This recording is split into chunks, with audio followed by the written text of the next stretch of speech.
Hi, my name is Rachel Loria. I'm a disability rights advocate at Disability Law Center of Virginia. I've been here about 6 years, and I do a lot of my work with assistive technology, specifically in the school system and also in the employment setting. Since we are talking about assistive technology this month, we wanted to give you a video of some of the assistive technology that we have for examples in the office. So there's two different types of assistive technology. One is high-tech and one is low-tech.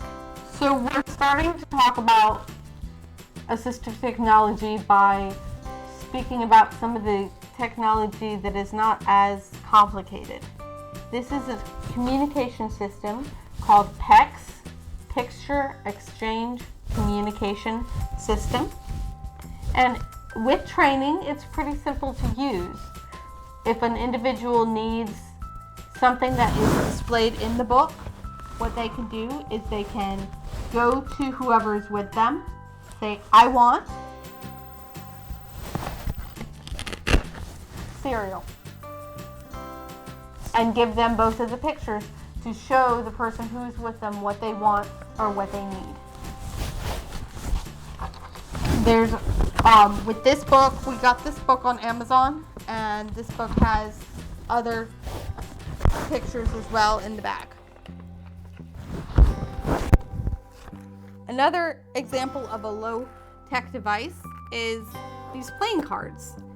We want people to understand that they don't just need assistive technology at work or at school, but also when they're in the community, when they're interacting with other people, when they are playing cards with friends.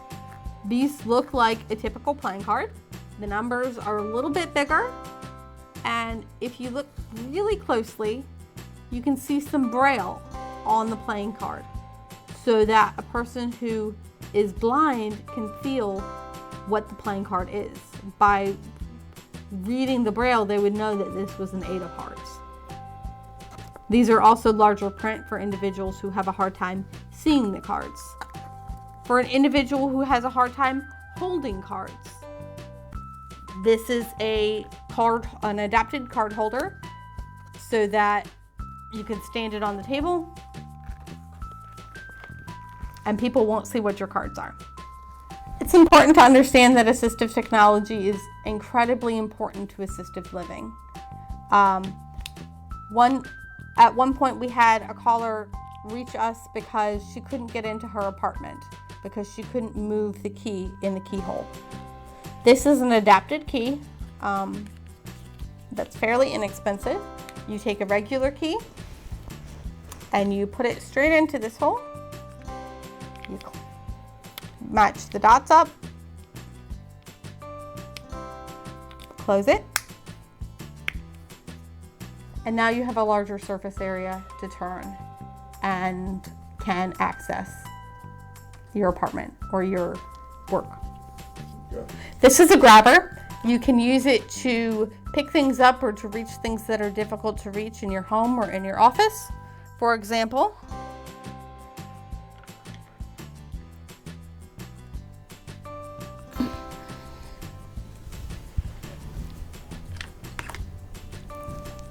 this is an adapted sponge that a person who has difficulty reaching different areas of their body in the shower can use. It's got a longer stick so that you can reach behind you if you need to.